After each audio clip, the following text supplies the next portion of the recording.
हरे कृष्णा सज्जनों, मेरा नाम साधना है और मैं उत्तराखंड के केदार घाटी से हूँ। सज्जनों, मैं अपने साथ हुई भगवान की लीलाओं का अनुभव आपके साथ साझा करती हूँ।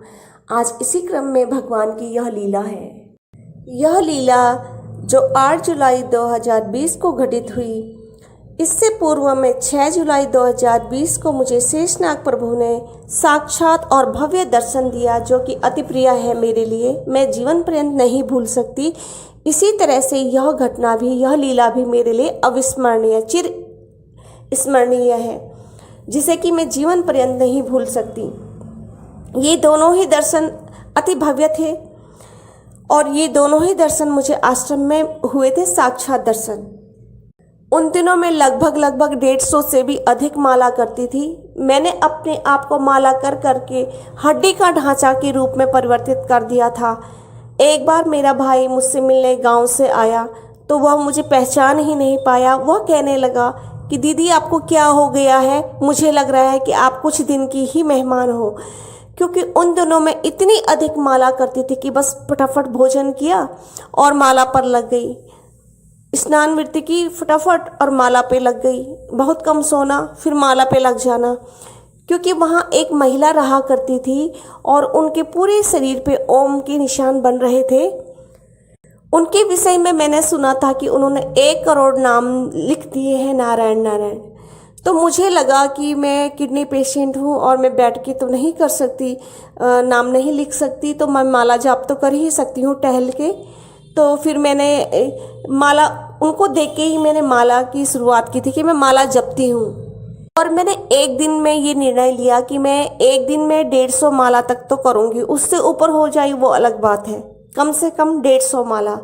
तो 150 माला मैं सुबह के 5 बजे से लग जाती और रात के 11:30-12 बज जाते, कभी कभी 1 बज जाता। इतना कम सोना, और वो भी वैसे हालत में जब मैं किडनी पेशेंट हूँ। दर्शन भगवान के तो मुझे 2017 से होने लग गए थे, साक्षात भी, स्वप्न की लीला भी, और जो दिव्य दृष्टि से वो हमें दिखाते हैं वो अलग दर्शन, ध्यान मुद्रा में दर्शन, ये अलग अलग तरह के दर्शन होते हैं।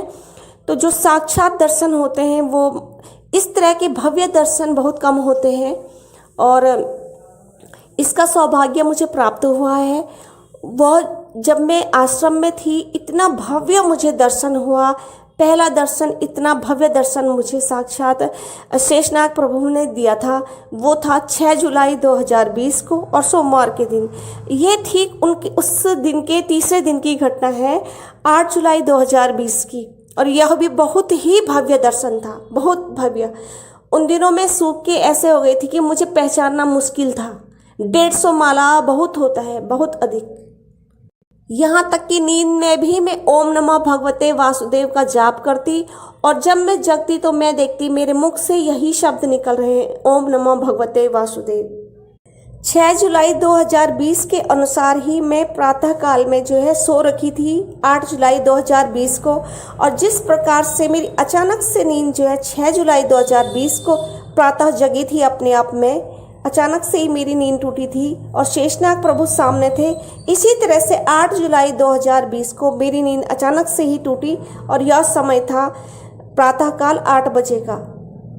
जग तो मैं गई थी 5 बजे, और उसके बाद फिर मुझे थोड़ी सी थकान सी हुई और मैं पुनः जो है लेट गई थी लगभग 7 बजे के आसपास में, या 7:30 बजे के आसपास में, कि मैं 8 बजे तक जग जाऊंगी।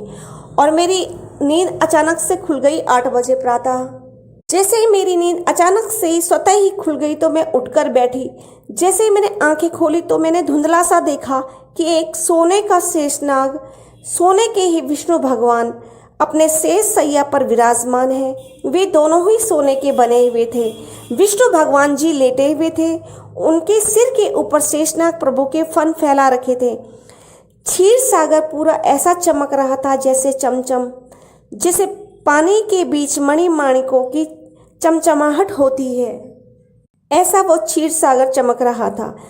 ये क्षीर सागर भगवान जी ने मेरे पलंग के ऊपर 2 छत्ती थी, उस छत के नीचे, जो नीचे वाला छत था सीमेंटेड, उसके ऊपर मैंने एक नीले रंग की बाल्टी रखी थी, जिसमें कि हम पूर्व में आटा रखते थे। जो आप ये वीडियो में देख रहे हो, ये जो बाल्टी है, वहाँ यूज़लेस थी, क्योंकि हम लोग खाना तो आश्रम से खाया करते थे। तो ये ऐसे ही पड़ी हुई थी, तो मैंने ऊपर रख दी छत में। मैंने कहा इसका करना क्या है, तो मैंने वहाँ रख दी थी उस टाइम पे। उस नीली बाल्टी के ऊपर भगवान विष्णु क्षीर सागर में लेटे शेषनाग प्रभु की सैया पर विराजमान साक्षात दर्शन दे रहे थे। और उन्होंने जो है अपने चारों ओर, शेषनाग प्रभु के चारों ओर जो है क्षीर सागर सा ऐसा दृश्य बना रखा था कि ऐसे चमचम चमचम सा मणिमाणिकों की तरह वहां पे वो जल चमक रहा था। जब मेरी आंख खुली तो प्रभु को मैंने धुंधला देखा। मैंने अपनी आंखों को साफ करने के लिए झपझपाया तो मैं अवाक शुद्ध बुद्ध खोकर देखती रही लगभग 1.5 से 2 मिनट तक। फिर वे अदृश्य हो गए तो मैं उनकी ओर पकड़ने के लिए भागी कि कहाँ गए हे प्रभु, आप अभी तो यहीं पर थे। फिर छल दिया मुझे आपने, भाग गए यहाँ से। मैं वहां पर ठगी हुई सी रह गई, वो जगह निहारते हुए। जब तक वे वहां पर थे तब तक मैं उनको अपने शुद्ध बुद्ध खोकर देखती रही लगभग 1.5 से 2 मिनट तक। फिर वे अदृश्य हो गए। केवल वहां दादी लक्ष्मी ही नहीं थी। वह पानी चमचम चमक रहा था, जिसकी चमक पूरे क्षीर सागर शेषनाग प्रभु भगवान विष्णु जी पर पूर्ण रूप से बिखर रही थी। पूर्व की तरह ही मेरी खुशी का ठिकाना न रहा। ऐसा साक्षात दर्शन इतना मनमोहक था कि मेरे पास कहने के लिए शब्द ही नहीं है। जय बलभद्र प्रभु की, जय हो शेषनाग प्रभु की। ये उन दिनों की बात है जब हम आश्रम में रहा करते थे। वहाँ पर एक आंटी जी से मेरी दोस्ती हो गई, जिनका नाम अर्चना शर्मा जी है। शर्मा आंटी जी लगभग 20-25 दिन तक स्वामी जी से कुंडलिनी जागृत करने आया करती थी आश्रम में ही। मेरी आंटी जी से दोस्ती हो गई। दरअसल मैं किसी से भी बात नहीं करती थी ताकि पूजा करते समय मेरे कानों में संसार की आवाज़ न आए, मेरा ध्यान भंग न हो। पूजा करते समय मेरा ध्यान पूजा के अलावा कहीं और न भटके, ध्यान में कभी करती ही नहीं थी। मात्र नवरात्रे के दिनों में ही मैं वो कभी कभार ही करती थी ध्यान, क्योंकि किडनी के कारण अधिकांश स्वास्थ्य खराब ही रहता था मेरा। जब मेरी मुलाकात शर्मा आंटी जी से हुई तो मैं उनको भगवान की अनुभूतियाँ, लीलाएं सुनाने लगी। वो मेरी बातें सुनकर आश्चर्यचकित रह गई। फिर उन्होंने उसी आश्रम में रह रही एक महिला के विषय में मुझे बताया कि बहुत साल पहले यह दंपति सरकारी अफसर थे, दोनों नौकरी में रहते थे, काफ़ी संपत्ति के मालिक बन गए। इनकी पत्नी जो महिला थी कृष्ण भक्ति थी बचपन से। इनकी कोई संतान नहीं थी तो इन्होंने कान्हा जी को अपना बेटा बनाया। कान्हा जी का घर में मंदिर बनाया, वह उनकी जी जान से सेवा करने लगी। फिर कान्हा जी ने इस दंपति को कहा कि उक्त स्थान में जाओ। वह दंपति उक्त स्थान पर चला गया। फिर अपने जीवन के अग्रिम क्षण वे उसी आश्रम में बिताने लगे। जब अर्चना आंटी जी, जो शर्माणी आंटी जी हैं, उस महिला से आश्रम में मिली, मेरा कमरा उसी महिला के ऊपर 3 मंजिले में था। शर्मा आंटी जी ने उस महिला के घर जाकर मेरी ईश्वरीय अनुभूतियाँ उस महिला से शेयर की कि साधना कहती है कि कान्हा जी बात करते हैं, उसको उठाने भी आते हैं, सुबह उसके माथे पर हाथ भी फेरते हैं। तब उस महिला ने कहा कि जो साधना नाम की महिला ये सब कह रही है वही हमारे साथ वर्षों से होता आ रहा है।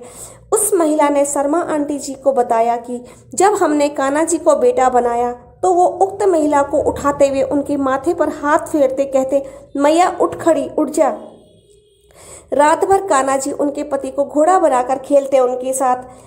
दादी राधा भी उनके साथ रहती, दोनों लड़ते। फिर कान्हा जी उक्त महिला को कहते कि देखो ना मैया, कान्हा को कितना सता रही राधा। दोनों पूरे घर में सामान बिखेरते। आंटी आगे बताती है कि वह महिला कहती है कि मैंने खाना बनाया और रखती हूँ जब इनको, तो कान्हा के लिए तो अगली सुबह आधा ही खाना प्लेट में मिलता है, कुछ बिखरा हुआ भी मिलता है। आंटी जी कहती है कि इसी महिला ने कान्हा जी की शादी बैंड बाजों के संग माता राधा जी से करवाई। सारे बाराती भी थे। राधा माता को किसी की लड़की बनाया। पूरे 18 लाख की शादी की इस महिला ने उसी स्थान पर। आंटी जी बताती है कि हम सब बाराती थे, इतने धूमधाम से शादी थी कि बहुत ही आनंद आया। आंटी जी आगे बताती है कि उस महिला ने कान्हा जी के लिए पूरी एक अलमीरा कपड़ों की रखी है बनाकर। माता राधा के भी बहुत कपड़े बना रखे हैं। आंटी जी ने मेरी बातें उस महिला को बताई कि क्या यह सचमुच हो सकता है कि साधना को कान्हा जी माथे पर हाथ फेर कर भी उठाते होंगे। तो उस महिला ने कहा कि मुझे भी ऐसे ही उठाते हैं, कहते हैं मैया उठ जा, खड़ी हो जाओ। तब आंटी जी रोज मेरे पास आती थी लीलाएं सुनने। उसी समय आंटी जी ने बताया कि वो महिला कह रही कि उसके 1 करोड़ नाम लिखे पूरे हो गए हैं। इस बात से मैंने सोचा कि क्यों न मैं भी 1 करोड़ नाम माला जाप कर लूं, लेकिन मुझे लगा कि मैं किडनी पेशेंट के रहते हुए तो यह एक जगह पर लिख कर बैठना संभव नहीं है।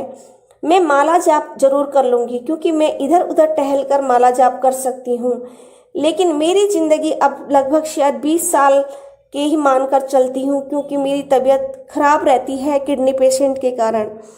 इसलिए मेरे संपूर्ण जीवन काल में यदि मैं 1 लाख माला भी जाप कर लूँ तो अहो धन्य मेरे भाग्य। ऐसा निर्णय लेकर मैं एक दिन में 150 माला जाप करने लगी। अब मैं नींद में भी ओम नमः भगवते वासुदेवाय जपने लगी। इन्हीं दिनों की मेरी ये बाल्टी के ऊपर क्षीर सागर वाली घटना है, और उससे ही एक दिन पहले की घटना शेषनाग वाली है, क्योंकि तीसरे दिन ये बाल्टी वाली घटना घटी, बाल्टी के ऊपर जो क्षीर सागर वाली, और उससे पूर्व जो है शेषनाग वाली घटना घटी। उसके पश्चात सूर्य देव की घटना घटी। उसके बाद चंद्रदेव की वामन अवतार दर्शन, रामानंद प्रभु जी के दर्शन, राधा दादी, हनुमान दादू के दर्शन साक्षात हुए। साक्षात दर्शन पूर्व से ही हो रहे थे, लेकिन ये अत्यंत भव्य दर्शन थे।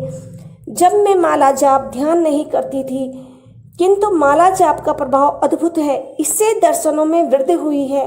दादू तो मैंने कान्हा जी को 2019 में बना लिया था, लेकिन पूजा मैं 2017 से ही करने लगी थी।